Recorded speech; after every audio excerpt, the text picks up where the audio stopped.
Okay, so we're live in the group now, so that's all good.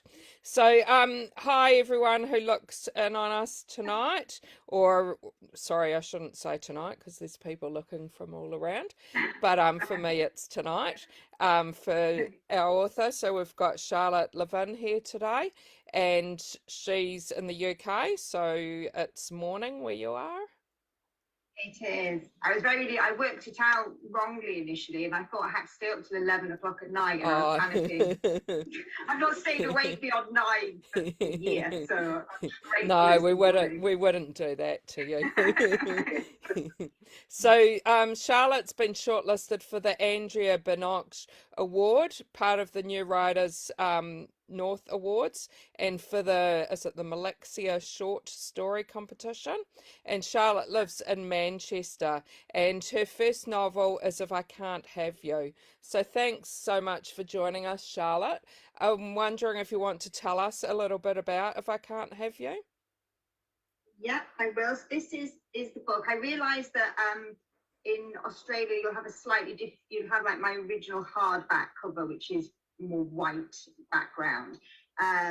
It's about a young woman called Constance Little who moves from Manchester for London following her mother's death, and she has this sort of fling with the new doctor at the medical practice where she works, and she completely falls mad for him and thinks she's just found the security and love that she basically yearns for, and then he ends it. And the book is essentially her kind of spiral into obsession about this person, but she essentially becomes a stalker, but it's not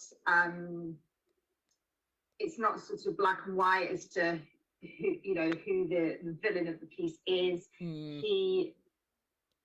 He's not very good himself, Yeah. and so it's sort of moral questions really and grey areas. It has got thriller aspects to it, but I never wrote it in terms of thinking it was a psychological thriller. Really, it's more psychological, if that makes sense. Mm. Yeah, and I've read it and have to say it really, really does get you thinking, which is good, and it grips you in and wants you to keep reading it so you know what's going to hit. Good. So yeah, that's really good. So this is your first novel. Could you tell us, Yeah. had you always wanted to be a writer? No, I haven't actually. I started off. I really wanted to be an actress when I was Okay. young, so I was very interactive. But what I did do, because of that, I was sort of a bit obsessed with. I read plays, like I've read Mm, hundreds and hundreds of plays, and because I was doing acting scenes, and you do sort of skits and things. I was always writing little scenes and things.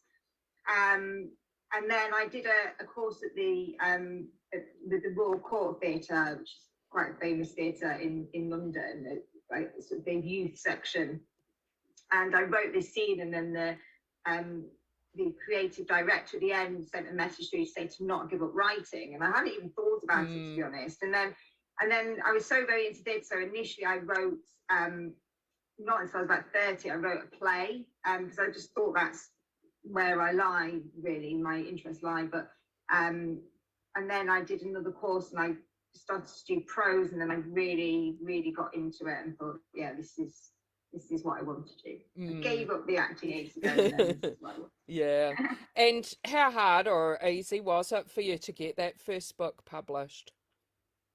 Oh, really hard, Mm, really hard. So I did an initial. I had interest before I finished it because I met an editor at a festival, and there was also an agent that sort of liked a tweet that I did, a pitching competition type thing.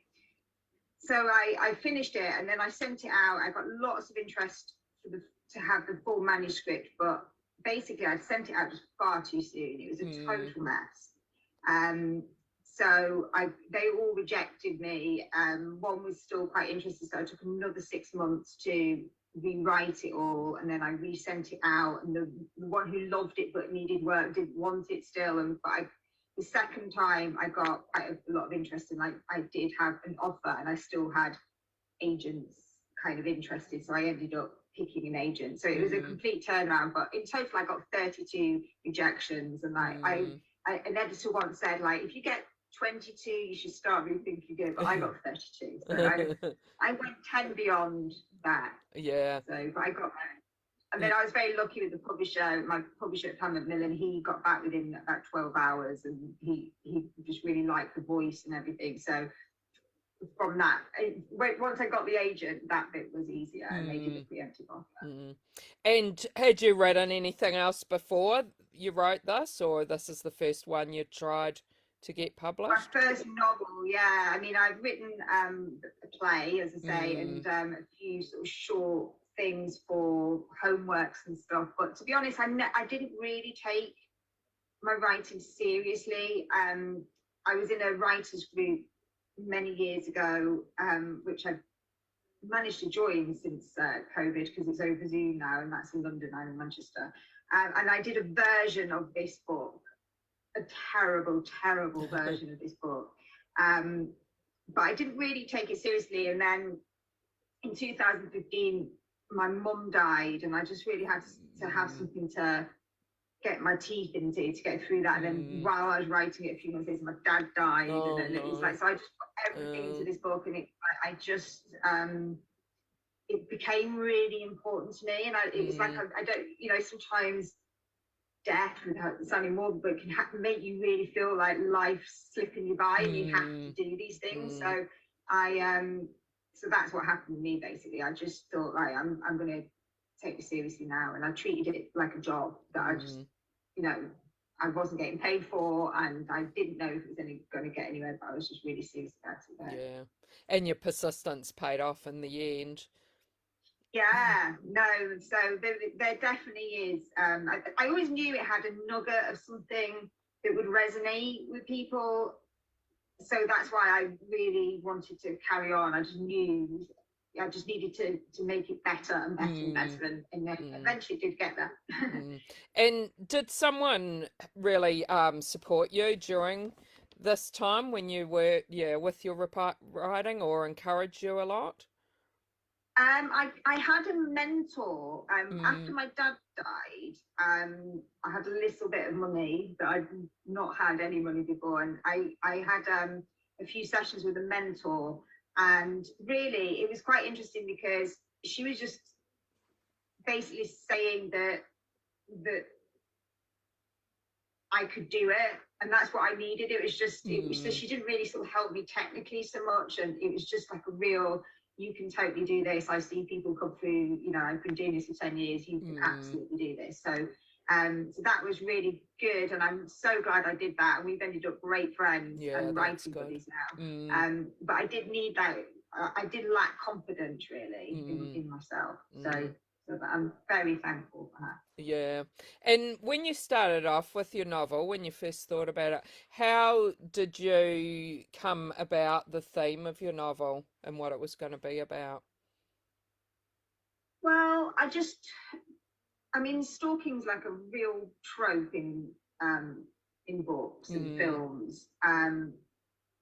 But I wanted to do something from the side of the stalker, and for it to sort of be realistic, like a gradual thing, how it could happen, the sort of synergy of who could meet somebody and that person be a certain way, and it just create this synergy for it to all go horribly wrong. So that really interests me. I like the idea of good people doing bad things. Because in most things, the stalkers are just a psychopath, and there's not really much explanation for it. And I absolutely didn't want to do that. Like, I know Constance has definite issues, but I wanted it to be just that bit more realistic of how that could happen, gradual steps. And how much research did you do for your novel? I'm not a stalker. I just to lay that out there. I didn't really, because I think that the core of the book is feelings that most people have felt. So, like, most people have had their hearts broken and really felt they wanted someone back, or felt they couldn't let a relationship go. I mean, I've had all those feelings, but I've never acted on them, obviously, in the way Constance would. So it was more a case of sort of getting into her head and sort of seeing where she's coming from, but then taking it to a step that myself and the average person would never dream of going. So I didn't really do that much research, really. Yeah. It's more sort of emotion, kind of finding the emotional core of it. Yeah. We've got a few people watching, so just reminding the people watching, if anyone has any questions, please type them in comments. Please do. I'm wondering as well, are you working on anything new at the moment? I am frantically working on something new. It's a little bit different to this one, but at the core of it is, again, the moral question. I can't give too much. I'm trying to work out a way to sort of pitch it without giving quite a big twist away. But it's basically about a grieving mother who's hailed a hero after saving a child in a train crash that she's in.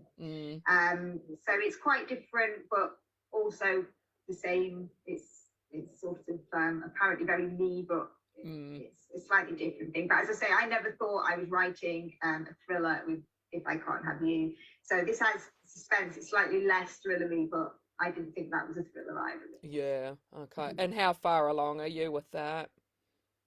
I'm about 8,000 words off my very first rough draft. Okay. So yeah, so it's been quite hellish, to be honest. I don't know whether it's been the whole being in lockdown and just life being quite stressful. But book 2 has been hard, really hard. Yeah. Belinda's wondering how you choose your characters' names. Okay, well, Constance Little, I'm so bad at choosing names because I've got no imagination with names. Constance Little is the initials of Charlotte Levin. Okay. And Constance I chose because it's like the word constant. It's sort of that perpetual thing that she does, a constant. And Little, I had a friend called whose surname was Little, and I thought that was really good, like, because it's sort of like a sweet name. So it's sort of juxtaposition character. And everyone else is generally people I know because I really lack imagination. So, yeah. Yeah. Thanks for that. Could you tell us what you like reading yourself, and maybe if there is anything you've read that you'd like to recommend to us? Yeah, I mean, I really read quite eclectically, so I don't have favourite authors specifically or anything like that. I sort of veer towards more literary type fiction. I've recently a friend of mine, actually, I read a proof recently, which I don't think is out until September, called All the Fun of the Fair by Caroline Hulse. Okay. And it's a coming of age story, and you must get it. It's absolutely fantastic. It's got it's like a modern day aging role. It's brilliant, and I highly recommend it. And I've been listening to lots of audio books. I really want, because it's quite grim over here at the minute. I wanted sort of lighter things, and my favourite, I think, audio read recently was Daisy Jones and the Six. Oh yes, yeah. Which I know has been going on for ages, but it really sort of made me happy. Like, in really bad times over here when things were really bad, it was a real light relief, that one. So I definitely recommend that as well. Yeah. Thanks for that. Anne's wondering if you have a contract for your new book and when it is meant to be out. I have got a new contract, and I don't know when it's due to be out because I haven't finished it yet. But I just haven't got a clue, actually. I wish I did know, and I wish I knew as well, because I don't know at the moment. I think the idea is that I've got to submit it at the end of July, so that's my deadline. And then we'll, usually do back and forth with the editor and rewrites and things. But I'm sure they've got a date in mind, but I I don't know it as yet, Mm, mm. unfortunately. And Belinda's wondering if you have a special place where you like to write. I do, but it's very unhealthy. Um, I've got I've got an office for my day job, but I every time I sit at my desk and do it, I just feel really like stiff and just weird. And so I like to write either in or on my bed. That's when I Mm, feel the most relaxed and free to write. When I'm editing, I can be a bit more rigid about it. But when I'm doing first draft, I have to be really relaxed. Otherwise, I just stare at the screen and just mm. freeze. So yeah, so I've got a very bad back, Oh, basically. Very not. no. It's not good at all. Don't Mm, recommend. yeah. And I'm wondering if you have any tips of advice for any new writers or any people who want to be a writer. Yeah, I mean, there's lots. I mean, the first thing is I had no idea how much work goes into writing a book. Mm, Because you know, just to get to the end of the first draft and you kind of think the work's done, but you know, the magic that for me happens. I love editing. I hate first drafts, awful, hate them. But editing, you know, the more you do it and you can see it coming alive and getting better, and that for me is the magic. So, firstly, don't be frightened of, you know, just keep working it. See, if the scene's not working, you can make it work. You just have to keep going at it. Or mm, sometimes it doesn't work and you have to, you know, lose the scene even if you like it. The other thing is like just I think it's really important to, you know, there's authors I admire hugely, um, but I think it's a dangerous thing if you try and be like anyone else because there's only you who can do you. And I think mm, it's really important just to find your voice and what you do and what you do best and do that. There's no point, you know, Hilary Mantel wouldn't be able to write what you write and vice versa. I think so. I think it's being sort of authentic. I think it really comes through mm, in mm. books. Yeah, thanks for those advice. And could you tell us what you think being a successful writer means? Whew. It's, you know, what's really interesting for me and my during lockdown, all the debuts for 2020, we started a group, and Mm, then it became so much more important because we were in this ridiculous situation of like no bookshops opening. yeah. All the, you know, we've worked on it for years, and our dreams come true, and then it's like, oh, this is awful. But what we've all noticed is how much our goalposts change. So in the, you know, I would have done anything to get an agent. That's all I wanted, just an Mm, agent, mm, and then to get a book deal, and then the goalposts change so much as you get mm, involved in the whole system. But for me, I think it would be great if I could just write. You know, if people still wanted to read my books and I had made enough money off it that I could just write. That yeah. to me would be hugely Yeah. successful. So Obviously, you do know, you have another pause and think, job at the same you time know, as you're writing? Do sorry, you I have missed that. another job at the Well, I moment? do. Well, it's a bit of a weird one because I've got my own business. Oh, So okay. if I was working in a job, I probably would have given up for a bit and do it's a Mm, bit trickier when you've got your own business. So mm, so I've been doing that. I do that 3 days a week, but I'm having a few months off completely. My business partner, I'm a lesser partner. He's taken over just to get this second book out because yeah. it's so time consuming and very hard. So it is hard Mm, to do to be yeah. honest. That's good you're able to do that though. Yeah, yeah. No, I'm really Mm, lucky, really mm. lucky. And could you tell us what you think about reviews? Do you read your reviews and I do. I read every single one, and again in my group, there's like 80 people in there. There's about mm, three of us who read our reviews. They're all like, "Why would you do that?" But I I think it's I want to know mm, really. I want to know, like, and I get that not everyone's going to like a book, but it's interesting. But I think you can learn things from reviews. I think sometimes people are quite nasty and I don't really understand that. Mm, But yeah, so I read everyone, and it's good. You get desensitized. I mostly laugh now at the 1-star reviews and yeah. things, whereas before. My first ever review on NetGalley, which turned out to be a mistake. Well, probably wasn't a mistake. She probably still hated it, but they'd accidentally downloaded my draft to my agent, so it hadn't even been edited. So that was a bit of a disaster.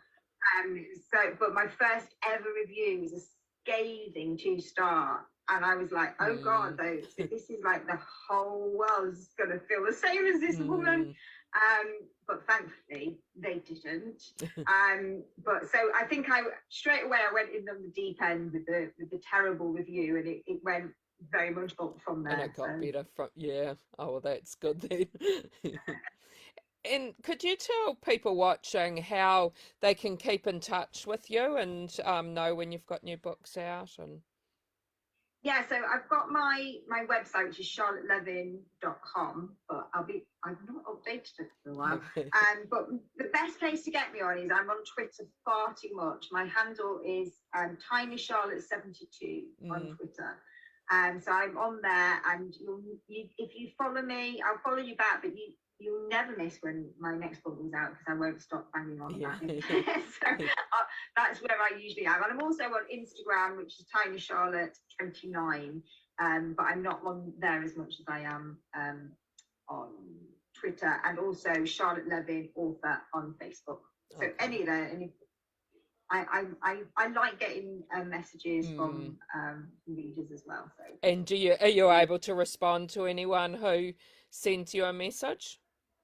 Yeah, I respond to everyone. I respond to everyone, and on Twitter, I'm notorious. I reply to everyone's comments. I mean, I've got quite a few followers now, so it can get, if a post has too much, I sometimes can't actually manage it, but I do try to respond to everyone. Yeah, no, that's good. Well, thanks so much for joining us today. Been great chatting to you. Thank you very much. Thank you. Thank you for having me. And thanks everyone who's joined in and asked some questions. Thank you. And I hope if anyone reads it that they enjoy it. Yep. Let me know. Thank you. Remember, I'll read your review. Yeah. Bye everyone. Thank you.